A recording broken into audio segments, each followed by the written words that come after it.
काल में एक कहानी बता रही थी लक्ष्मी जी की उत्पत्ति कैसे हुई। विष्णु पुराण के अनुसार चित्तकाल में एक बार ऋषि दुर्वासा ने स्वर्ग के देवता राजा इंद्र को उनके सम्मान में फूलों की माला दी, जिसे राजा इंद्र ने अपने हाथी के सर पर रख दिया। उनका हाथी कौन है? रावत। हाथी ने फूलों की माला को पृथ्वी पर फेंक दिया। ये देख ऋषि दुर्वासा क्रोधित हो उठे और उन्होंने राजा इंद्र को श्राप दिया कि आपके इस अहंकार की वजह से आपका पुरुषार्थ क्षीण हो जाएगा और आपका राजपाट छिन जाएगा। इसके बाद कुछ आवाज नहीं आ रही, क्या लगता है? पीछे प्लीज बातें बंद कर।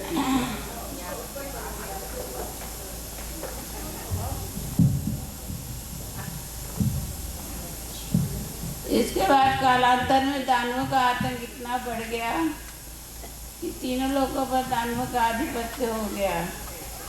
इस वजह से राजा इंद्र का सिंहासन भी छिन गया। तब देवतागण भगवान विष्णु के शरण में जा पहुँचे। भगवान ने देवताओं को समुद्र मंथन की सलाह देते हुए कहा कि इससे आपको अमृत की प्राप्ति होगी, जिसका पान करने से आप अमर हो जाएंगे। इस अमृत की वजह से आप दानवों के युद्ध में परास्त करने में सफल हो जाएंगे।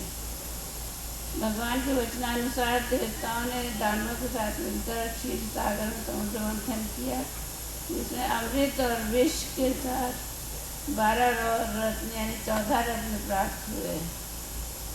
इस समुद्र मंथन से महालक्ष्मी की उत्पत्ति से जिन्हें भगवान विष्णु ने अर्धांगिनी के रूप में स्वीकार किया। आप लोग पता कौन से 14 रत्न हुए थे, मिले थे? उसके लिए एक दोहा बता रही हूँ आप लोगों को, वो याद करेंगे तो आपको 14 रत्न आपके ज़बान पर होंगे। श्रीमणि रंभा वारुणी अमीय शंख गजराज कल्पद्रुम धनुधेनु विधु धन्वंतरी विश्वपाज। कभी और एक्सप्लेन करेंगे अभी बड़ा आसान। जबकि देवताओं को अमृत की प्राप्ति हो गई थी, इसका पान कर देवतागण अमर हो गए। कालांतर में देवताओं ने दानवों को महासंग्राम में परास्त कर अपना राजपाट प्राप्त किया। इस अमृत से राजा इंद्र ऋषि दुर्वासा के शाप से विमुक्त हो गया और वो फिर से अपने देवत्व पद पे प्राप्त हो गया। माता लक्ष्मी जी को किस कारण दासी बनना पड़ गया था, ये कहानी शायद अभी तक नहीं लौट हुई है। पौराणिक कथाओं में जिक्र मिलता है कि एक बार श्री हरि धरती पर भ्रमण के लिए जा रहे थे, तभी देवी लक्ष्मी ने उनके साथ चलने की अनुमति मांगी। कई बार कहने पर भगवान विष्णु ने कहा कि वो साथ चल सकती हैं, लेकिन उन्हें एक शर्त माननी पड़ेगी, और वो है कि धरती पर कैसी भी स्थिति आए, लेकिन उन्हें उत्तर दिशा की ओर नहीं देखना है। देवी लक्ष्मी भगवान की शर्त मान लेती हैं और साथ चल देती हैं। कथा मिलती है कि जब श्री विष्णु और माता लक्ष्मी पृथ्वी पर भ्रमण कर रहे थे, तभी देवी की नज़र उत्तर दिशा की ओर पड़ गई। उस ओर इतनी हरियाली थी वे खुद को रोक नहीं पाई और सामने दिख रहे बगीचे में चली गई। इसके बाद उन्होंने उस बाग से एक पुष्प तोड़ लिया और भगवान विष्णु के पास वापस आ गई। उनके हाथ में फूल देखते श्री भगवान जो थे विष्णु जी वो रोने लग गए।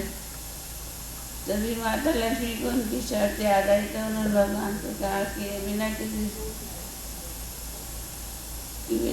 पूछे उसकी,